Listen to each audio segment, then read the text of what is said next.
Nutrición Imperfecta con Marta Mármol.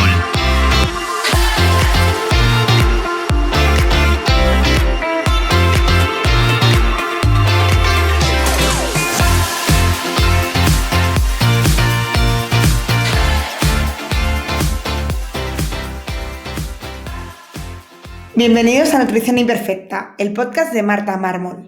Un lugar para aprender a cuidarte y a empezar a ver la nutrición como una aliada para recuperar tu salud y encontrarte mejor. Te recuerdo que puedes descargarte mi ebook gratuito Síntomas digestivos de la gran epidemia en martamarmol.com/ebook. Y si quieres que te acompañemos en tu caso particular para recuperar tu salud, puedes reservar consulta con cualquier persona del equipo, tanto de nutrición como de psicología, en martamarmol.com.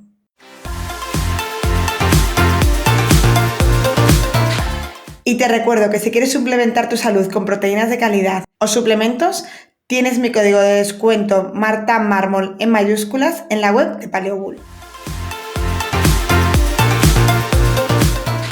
Bienvenidos a Nutrición Imperfecta, yo soy Marta Mármol y hoy vamos a hablar de nuevo del Helicobacter pylori. En concreto vamos a hablar de las diferentes pruebas que hay para la detección del Helicobacter pylori y cuál os recomiendo y por qué. Vamos a justificar todas las respuestas.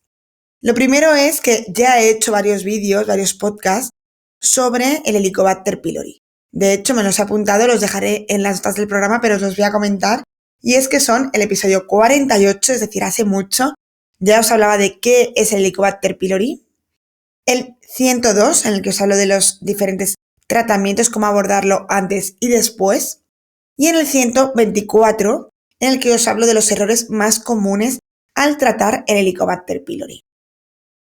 Como os decía, el Helicobacter pylori es una bacteria cada vez más frecuente, es una infección que ocurre en el estómago.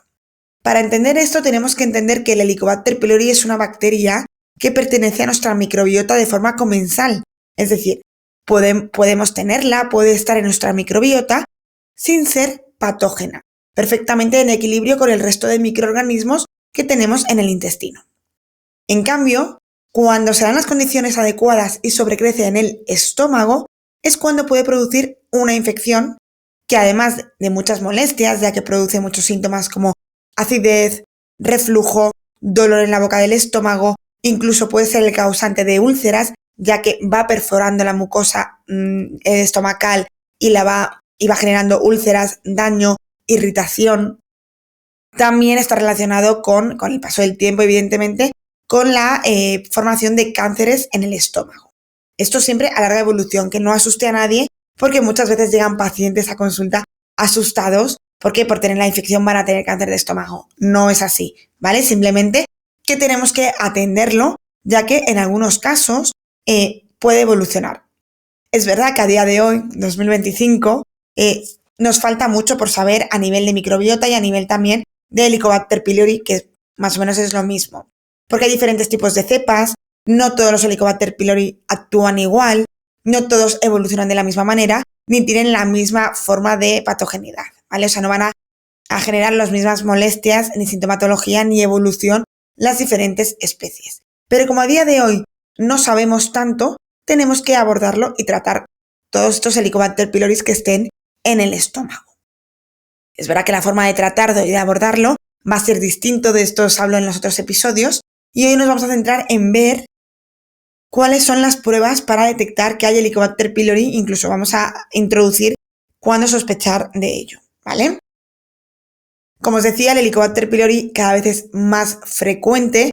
A mi consulta llega mucha gente con problemas con el Helicobacter pylori y es que ocurre cuando hay poco ácido en el estómago. Como os decía, ese Helicobacter pylori está aquí y cuando se dan las condiciones, que puede ser poco ácido en el estómago, que puede ocurrir por la toma de inhibidores de la bomba de protones, es decir, el típico omeprazol, esomeprazol, también por estrés, que a día de hoy, bueno, pues el estrés que tenemos hace que pues estos favorezcan las condiciones, también el tipo de alimentación. Es decir, se van a dar unas condiciones que va a favorecer que este sobrecrezca, un sistema inmune más debilitado. ¿Cuáles son las sospechas que nos pueden hacer pensar que tenemos un Helicobacter pylori ahí? Cualquier problema digestivo alto, sobre todo, como os decía antes, acidez, reflujo, dolor en la boca del estómago, sensación de náuseas, de úlceras que al comer nos moleste, nos irrite, incluso al beber agua, distensión abdominal, pero sobre todo de la parte alta del estómago. Todo esto nos puede hacer pensar que tenemos Helicobacter pylori. Entonces nos vamos a tener que hacer una prueba para ver si es verdad y si hay que tratarlo o no.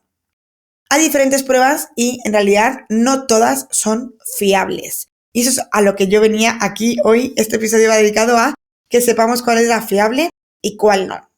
Vamos a empezar por la que parece más evidente, más fiable, que es una biopsia. Es decir, nos van a hacer una gastroscopia, nos van a meter un tubito a través del esófago al estómago y ahí nos van a hacer una biopsia. Es decir, nos van a coger un trocito de esa mucosa. En esta biopsia van a analizar si hay cuerpo, si hay Helicobacter pylori a través de diferentes técnicas. Normalmente es una tinción. ¿Qué ocurre con esta prueba?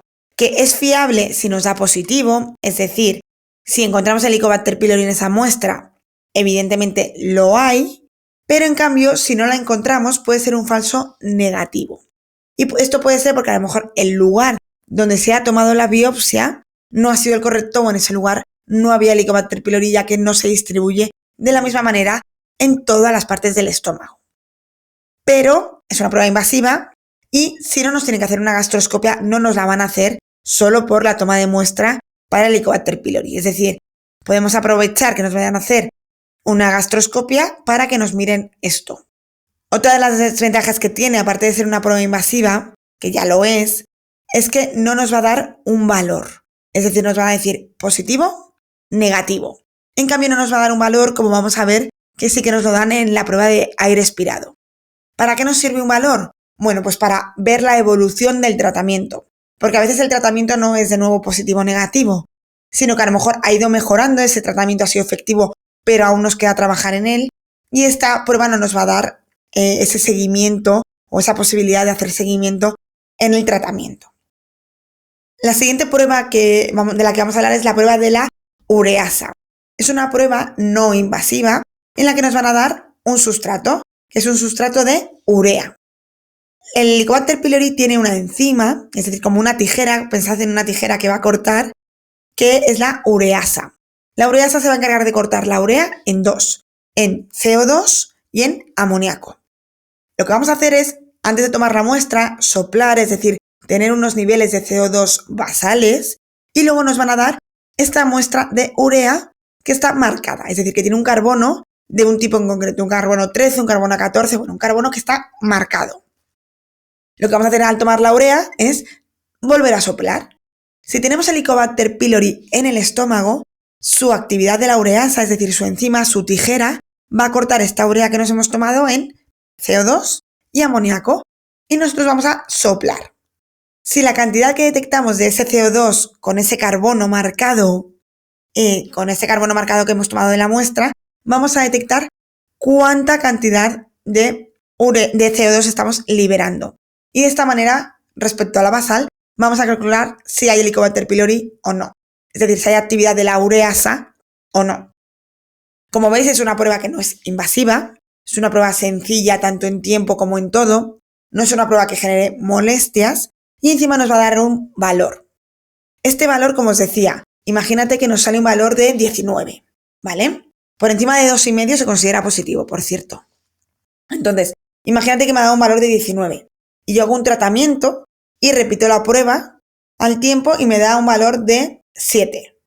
Bueno, pues evidentemente sigue siendo positivo, pero el tratamiento que he hecho ha sido algo efectivo. Es decir, no es que sea súper resistente, no es que por allí no vaya, sino que a lo mejor me queda más tiempo o tengo que reforzar ese tratamiento con más potencia. De la otra manera, como hemos visto en la biopsia, esta posibilidad no la vamos a tener. Por desgracia, esta prueba que antes se hacía siempre, ahora se ha dejado de hacer y hemos pasado a otras pruebas que ahora vamos a ir viendo que no son tan fiables. Si podemos, vamos a intentar hacer esta. Para mí es la más fiable y la que más ventajas tiene por todos los lados. Y además, no es una prueba cara. A lo mejor es un poquito más cara que el resto y por eso se ha ido eliminando del hospital o de las pruebas que nos hace el médico. Por esto ya sabéis, reducir costes por todos los sitios un poquito es la tendencia que se está llevando, pero no es una prueba excesivamente cara, incluso se puede hacer por privado. Hay muchos laboratorios que lo hacen, pues ir a un laboratorio, pedirla y hacerla en casa porque es muy sencilla de hacer.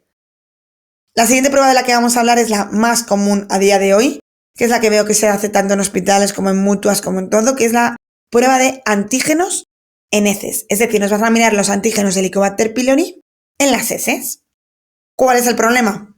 Que como hemos visto antes, el Helicobacter pylori, esta bacteria, también forma parte de nuestra microbiota intestinal. Es una bacteria proteolítica que vive en el intestino y puede estar molestando un poco en el intestino, porque si está sobrecrecida también va a generar molestias, pero no es igual de patógena y no es igual de peligrosa que cuando hemos hablado antes de una infección de Helicobacter pylori en estómago. Por tanto, si medimos un antígeno de Helicobacter pylori en heces, no nos va a dar información de dónde está ese Helicobacter pylori. Y el abordaje, el tratamiento, la forma de abordar esta infección es completamente distinta. De hecho, es que yo considero que es una infección en el estómago y no considero que sea una infección en el intestino, sino una disbiosis, un desequilibrio de la microbiota. Y yo nunca usaría un antibiótico para una disbiosis en el intestino, a no ser que sea de un patógeno externo, como por ejemplo algún parásito que sí que haya que tratar, ¿vale? Pero cuando hablamos de microorganismos comensales, es decir, de microorganismos que pertenecen a nuestra microbiota, no es lo ideal utilizar un antibiótico porque nos va a generar más disbiosis. Por tanto, una prueba de antígenos en heces, si acaso, la utilizaría para, después de haber hecho un tratamiento, que hay que hacer una prueba de confirmación de que se ha erradicado, ahí, si me da negativo, puedo tomármelo como un negativo. Si me da positivo, en ningún caso lo voy a atender, ni como diagnóstico, que por supuesto jamás, ni como certeza de que sigue ahí, ¿vale? Es decir, un negativo sí que puedo decir, bueno, si no me sale ni en el estómago ni en el intestino, podemos entender que no está. En cambio, si me sale positivo, nadie me asegura dónde está. Si me sale positivo y hay mucha sintomatología de estómago, bueno, pues aquí yo creo que ya que cada uno valore y que decida. Yo, en un mundo ideal, os recomendaría que os hicieseis una prueba de ureasa, una prueba de aire expirado. ¿Que te sale positivo y no tienes ningún síntoma a nivel de estómago? Por supuestísimo, antes de hacer ningún tratamiento a nivel de estómago, recomendaría de nuevo la prueba de aire expirado, ¿vale? Tengo mucha experiencia en pacientes que tienen un antígeno positivo en heces y en cambio una prueba de aire expirado negativa en estómago. Por tanto, esas personas tienen Helicobacter pylori en el intestino y no es un problema de estómago. Esto es muy importante y lo repito mucho porque, como os digo, la tendencia es cada vez hacer más pruebas de antígenos en heces. Y me llega mucha gente a consulta que con un antígeno en heces, sin ninguna sintomatología, se tomó el tratamiento, el pilera o la triple terapia o el tratamiento que hayan sido antibióticos que son bastante potentes y a partir de ahí estuvieron fatal o tuvieron una disbiosis. Por tanto, vamos a intentar evitar tomar antibióticos siempre que sea necesario, siempre que sea prescindible, mejor dicho, ¿no? Entonces, esto es uno de los casos. Vamos a asegurarnos que hay una infección en el estómago antes de tratarla, ¿vale? Entonces, para eso la mejor prueba es esta. También existen otras pruebas que las voy a mencionar, pero que casi no las veo y por supuesto no tienen mucha utilidad, que es medir los antígenos en sangre. Alguna vez lo veo, pero por supuesto no hay que darle ningún tipo de valor por lo mismo. Y también la podemos medir en PCR. Normalmente la PCR se hace en heces y volvemos a lo mismo. Estamos midiendo antígenos en heces o PCR, vamos a ver qué hay en el intestino. No vamos a saber lo que hay en el estómago, que es en realidad lo que nos está interesando. Una vez que tenemos ya estas pruebas, es decir, nos vamos a quedar solo para asegurarnos de hacer un tratamiento con una biopsia positiva en estómago, aunque bueno, pues a mí me faltarían datos, pero bueno, es suficiente como para tratarla, y con una de aire expirado, ¿vale? Una vez que tenemos esto, se va a hacer el tratamiento. De esto os hablo en los diferentes episodios que os he mencionado al inicio y que os vais a tener enlazados aquí en las notas del programa después. Una vez que hemos hecho el tratamiento, que os digo, puede ser un antibiótico, que por favor siempre que hagáis antibiótico, hacerlo acompañado. Yo acompaño a mucha gente en consulta a hacer esto para preparar bien el hígado para aportar sustancias que nos ayuden a ir detoxificando todo lo que vamos liberando, añadir bien de antioxidantes, añadir bien de probióticos posterior. Bueno, esto también daría para otro episodio, que si lo queréis os lo hago. Pero una vez que hemos hecho este abordaje, ya sea con antibiótico o con antibióticos naturales, que se puede, desventaja, son más largos, más tiempo, pero son efectivos, ¿vale? No en todas las personas como el antibiótico, pero bueno, en muchos casos sí. Entonces, después de hacer el abordaje que hayáis elegido, bien elegido, sin miedo, hay que hacer una prueba. Al mes de haber terminado el tratamiento que hayas elegido, hay que hacer una prueba de nuevo para ver si se ha conseguido erradicar. Entonces, después de ese mes, lo ideal de nuevo sería hacer una prueba de aire expirado. Si la inicial que tenemos es aire expirado, nos va a permitir comparar cuánto ha evolucionado, ¿no? Como el ejemplo que os he puesto antes de bajar de 19 a 7, creo que os he dicho de ejemplo. Pues ahí podemos ver si el tratamiento que hemos hecho, por ejemplo, si es natural, oye, pues mira, si me ha funcionado, pues que a lo mejor le tengo que meter otros 3 meses más de tratamiento para llegar a negativizar. Esto puede ocurrir, ¿vale? En cambio, a lo mejor si partimos con una cantidad de Helicobacter pylori muy bajita, de 5, a lo mejor con una tanda de 2-3 meses, hemos podido erradicarlo, ¿vale? Y lo mismo si hemos tomado un antibiótico. Por supuesto, si hemos tomado un antibiótico y no ha bajado nada, no sirve de nada repetir el mismo antibiótico. Esto es muy importante, ¿vale? Por eso también el valor de la de aire expirado nos viene muy bien. ¿Hacer diferentes pruebas para complementar? Si tuviese mucha limitación la de aire expirado, sí, pero es muy sensible y da una efectividad muy alta. Por tanto, yo creo que la mejor opción y casi no tiene desventajas, pues que hay que tomarse un pero vamos, nada, no genera ninguna molestia. Yo sin duda haría este tipo de prueba.